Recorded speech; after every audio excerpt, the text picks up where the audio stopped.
Sir Tanuku SI AGS మూర్తి తను ఆత్మహత్య చేసుకున్నారు సార్. యాక్చువల్లీ పోలీసులు అంటే తుపాకీతో కాల్చుకుని చనిపోయినట్టుగా తెలుస్తుంది సార్. యాక్చువల్లీ పోలీసులు అంటేనే ధైర్య సాహసాలకి పేరు అన్నట్టు చెప్తారు కదా సార్. సో ఆయన అంటే ఎటువంటి ఒత్తిళ్ళు ఉన్నాయో తెలియదు. బట్ కానీ ఆత్మహత్య చేసుకునేటంత కారణాలు ఏమున్నాయి సార్ ఆయన? జనవరి 31 తేదీ పగలే అక్కడ చంద్రబాబు బందోబస్తు డ్యూటీ ఉంది. ఆ బందోబస్తు డ్యూటీకి పోలీస్ స్టేషన్కి వచ్చిన ఎస్ఐ ఏజీఎస్ మూర్తి ఆయన పేరు. పూర్తి పేరు ఆదుర్తి గంగ సత్యనారాయణ మూర్తి. ఆయన ఏజెస్ మూర్తి అని పిలుస్తారు. ఆయన 2012 బ్యాచ్కి చెందిన వ్యక్తి. ఆయన గతంలో రూరల్ ఎస్ఐగా పనిచేశాడు. బట్ ఆయన ఇంతకుముందు ఒక గేదెల చోరీకి సంబంధించి కొన్ని ఆర్థిక లావాదేవీలు జరిగాయి. ఈయన డబ్బులు తిన్నాడని చెప్పి ఈయన మీద అభియోగాలు వచ్చాయి.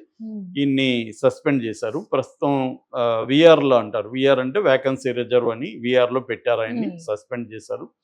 అయితే బందోబస్తు ఉంది కాబట్టి సరిపోరని ఆయన్ని పిలిచినట్టుగా చెప్తున్నారు. దాంతో ఆయన స్టేషన్కి వెళ్ళాడు. స్టేషన్కి వెళ్ళి బాత్రూంలోకి వెళ్ళి తన సర్వీస్ రివాల్వర్తో కాల్చుకొని చనిపోయాడు. ఇమీడియట్గా ఆయన్ని 108 తణుకు 108లో తణుకు ఏరియా హాస్పిటల్కి తీసుకెళ్లారు. బట్ అక్కడ లాభం లేదని చెప్పేసారు, చనిపోయాడని చెప్పారు.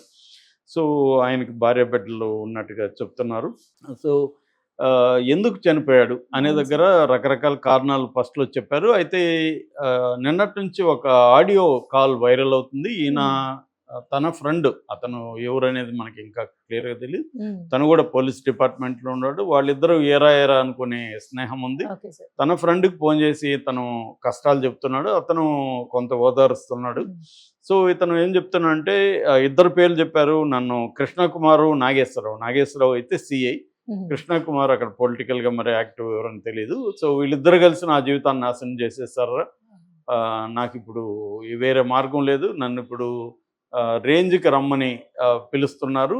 రేంజ్కి నేను వెళ్తే కృష్ణా జిల్లా ఇస్తారు నాకు, నేను ఆ జిల్లాలో నేను ఒకరోజు కూడా సర్వైవ్ కాలేను, నేను అందుకని నేను వేరే నిర్ణయం తీసుకున్నాను. కాకపోతే విద్య పిల్లలు ఏమైపోతారని భయంగా ఉందిరా, విద్య అంటే మేబీ భార్య, ఏమైపోతారని భయంగా ఉందంటే అతను ఓదారుస్తున్నాడు. నేను అన్యాయం జరిగింది వాస్తవమే, దానికింత నిర్ణయం తీసుకోవాలా, చనిపోయేంత విషయం ఏముందిరా దీంట్లో, ఇవన్నీ మామూలే కదా, అయితే ఏమవుతుంది, కృష్ణా జిల్లాలో పనిచేస్తే ఏమవుతుంది, ఇంకేమన్నా నువ్వు ట్రై చేయి, లూప్లోకి వెళ్దామని, వేరే దీంట్లోకి వెళ్ళొచ్చు, ట్రై చేయి నువ్వు, అవన్నీ అతను చెప్పిస్తున్నాడు. అన్నీ నెగిటివ్గా ఎందుకు ఆలోచిస్తా, పాజిటివ్గా ఆలోచించని చెప్పిస్తున్నాడు. లేదరా నేను సర్వైవ్ కాలేను, వాళ్ళు ఎంతో హ్యాపీగా ఉందాం అనుకున్నాను, భార్య బిడ్డలతో ఇలా అవుతుంది అనుకోలేదు, వాళ్ళిద్దరు కలిసి నా జీవితాన్ని నాశనం చేశారనేది అతను చెప్తున్నాడు. మామూలుగా పోలీసు వ్యవస్థలో కింది స్థాయి ఉద్యోగుల మీద తీవ్రమైన, పై స్థాయి ఉద్యోగుల మీద కూడా ఉండదని కాదు, కానీ అదొక బ్యూరోక్రటిక్ వ్యవస్థలో మొత్తం చాలా వ్యవస్థలు మారినా ఇప్పటికీ కొన్ని వ్యవస్థలు బ్రిటిష్ కాలం నుంచి డ్రాస్టిక్ చేంజ్ లేదు. రెవెన్యూ ఫర్ ఎగ్జాంపుల్, రెవెన్యూ వ్యవస్థ అనేది ఎంతో టెక్నాలజీ ఎంతో వచ్చినా కూడా అక్కడ సేమ్ పాత పద్ధతులు నేనైతే గత 30 ఏళ్ళుగా చూస్తున్న దానికి పెద్ద భిన్నంగా లేదు. ఇప్పటికీ అలాగే ఉంది. ఇప్పటికీ ఒక బర్త్ సర్టిఫికేట్, ఒక డెత్ సర్టిఫికేట్ త్వరగా తెచ్చుకోలేని పరిస్థితి లేదు. మొన్నెవరో నేను అక్కడికి వెళ్ళుంటే సచివాలయంకి ఎవరిదో ఆధార్ కార్డు తన పేరుతో ఇంకెవరికో ఆధార్ కార్డు ఇచ్చేసారని ఇలా రకరకాల కేసులు అక్కడికి వచ్చినాయి. ఏళ్ల తరబడి సమస్యలు సాల్వ్ కాకుండా పెండింగ్లో ఉంటాయి. అది పోలీస్ వ్యవస్థ కూడా. పోలీస్ వ్యవస్థ అంటే బానిసకు ఒక బానిస అని శ్రీశ్రీ చెప్పినట్టుగా ఎస్ఐకి కానిస్టేబుల్ బానిసలాగా చూస్తే, ఎస్ఐని సిఐ బానిసలాగా చూస్తే, సిఐని డిఎస్పి బానిసలాగా, ఇలా ఒక నిచ్చెన మెట్ల వ్యవస్థలాగా ఉంటుందన్నమాట. సో ఇప్పటికి కూడా దొర అని, దొరగారని ఇట్లాంటి భాష అక్కడ మాట్లాడుకుంటుంటారు. సో ఆ ఫీడల్ అప్పట్లో బ్రిటిష్ వాళ్ళ కాలంలో ఎలాంటి పోలీస్ సిస్టమ్ ఉందో అది డ్రాస్టిక్ చేంజ్ ఎసెన్స్లో కాలేదు. ఇప్పటికి కూడా అలాంటి ఒక హైరార్కల్ ఇవే ఉన్నాయి. అదొకటి. రెండవది మనది ఏంటంటే భయంకరమైన కరప్ట్ పొలిటికల్ సిస్టమ్.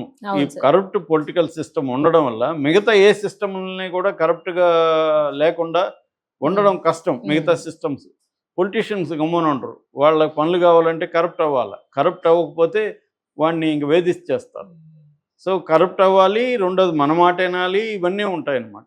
అందువల్ల పోలీసుల మీద అన్ని రకాల ప్రెజర్ ఉంటుంది. రెండోది వీళ్ళకి ఒక ఎస్ఐ పోస్టు, ఒక సిఏ పోస్టు రావాలంటే చాలా మంది డబ్బులు ఇచ్చి తెచ్చుకోవాలన్న పరిస్థితులు కూడా ఉన్నాయి. ఎవరినో పట్టుకొని స్కామ్లు లంచాలు ఇచ్చి అవును జరుగుతూ సార్. ఉంటాయి. అవును. చేయాలి, చేసినప్పుడు ఆ డబ్బులు మళ్ళీ మళ్ళీ సంపాదించాలి. అవును సార్. సో రెండోది క్రైమ్ జరిగేది, వాళ్ళే ఆఫర్ చేస్తారు, సార్ నేను ఇంత ఇస్తాను వదిలేయండి అని. డబ్బులు అదేదంటారు, డబ్బు ఎవరికి చేదని అనిపిస్తుంది. రెండోది మొత్తం కరప్ట్ సిస్టంలో ఒకడు నాన్ కరప్ట్ ఉండడం కూడా వెరీ వెరీ డిఫికల్ట్. అవ్వదు సార్. వాడిని అందరూ వెలివేస్తారు, వాడిని ద్రోహిగా చూస్తారు. నువ్వేదో పెద్ద ఇదే అంటే వీళ్ళ గిల్ట్ ఆల్రెడీ వీడికి ఉంటుంది. దీన్ని వాడు కూడా అవును మనలో కలిసిపోతే మనకు ప్రశాంతంగా ఉంటుంది.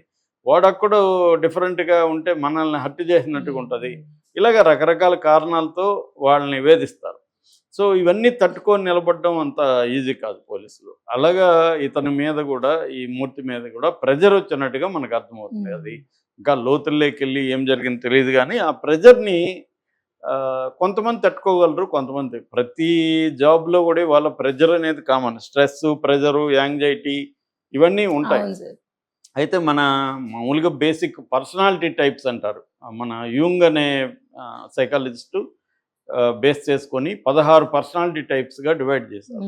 అవన్నీ ఎక్స్ప్లెయిన్ చేయలేం, కానీ ఒక్కొక్క పర్సనాలిటీ టైపు ఉన్న వ్యక్తులు ఇష్యూల్ని ఒక్కొక్క రకంగా వాళ్ళు రిసీవ్ చేసుకుని రియాక్ట్ అవుతారు. ఇప్పుడు ఈజీ గోయింగ్ ఉండే వాళ్ళు ఏం చేస్తారు, ఏది వచ్చినా ఓకే దీన్ని ఏం చేద్దాం అని ఆలోచిస్తారు. కానీ ప్రతిదానికి ఆందోళన పడేవాళ్ళు, యాంగ్జైటీ పర్సనాలిటీస్ ఉంటారు. వాళ్ళు ఏం చేస్తారు, డిప్రెసివ్ వాళ్ళు ఉంటారు. వాళ్ళకి చిన్న ఇప్పుడు లక్కీ భాస్కర్లో ఒక డైలాగ్ ఉంటుంది, రోజంతా మొత్తం రోజులో ½ అన్ అవర్ మాత్రం నువ్వు అనుకున్నట్టు జరగకపోతే నువ్వెందుకు ఎంత బాధపడతావు. మొత్తం 24 గంటల్లో 23.5 గంట నువ్వు అనుకున్నట్టు జరుగుతుంది, ½ అన్ అవర్ జరగదు. కానీ ఇదంతా పక్కన పెట్టి ½ అన్ అవర్ జరగలేదని 23.5 గంటను కూడా రూయిన్ చేసుకున్న వాళ్ళు చాలామంది ఉన్నారు. సో అందువల్ల ఒక ఇష్యూని ఎవరు ఎలా రియాక్ట్ అవుతారు, ఇదే సమస్య దాదాపు చాలామంది పోలీసుల ఆఫీసర్లకి సేమ్ ఇష్యూ వస్తుంది. వాళ్ళకి ఎక్కువ ప్రెజర్ ఉంటుంది. ఇటు పొలిటీషియన్ నుంచి ప్రెజరు, పై అధికారుల నుంచి ప్రెజరు, పబ్లిక్ నుంచి అన్ని రకాల ప్రెజర్స్ పోలీసుల మీద ఎక్కువ ఉంటుంది. దాన్ని వాళ్ళు ఒక్కోసారి కామన్ బలహీనుల మీద చూపిస్తూ ఉంటారు. వాళ్ళని కొట్టడమో లేకపోతే, అంటే నువ్వు ఎక్కడో నిన్న అందరూ కంట్రోల్ చేస్తుంటే నువ్వు ఎవరినో కంట్రోల్ చేస్తే కానీ అది బ్యాలెన్స్ అవ్వదు.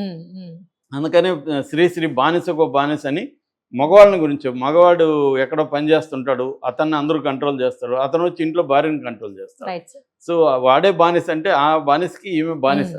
సో ఇది ఈమె మళ్ళీ పిల్లల మీద ఎవరి మీద ఈమె చూపించాలి. This is the process. అలాగా ఇతను కొంత, అందుకనే నేను చాలాసార్లు చెప్తుంటున్నాను, ప్రతి ఒక్కరికి లైఫ్లో అది ఫ్యామిలీ కావచ్చు, ఎంప్లాయ్మెంట్ కావచ్చు, ఇంకొకటి కావచ్చు, అనేక టెన్షన్లు మనం అనుకున్నవి అనేకం జరుగుతూ ఉంటాయి. మన లైఫ్ మన చేతుల్లో ఉండదు.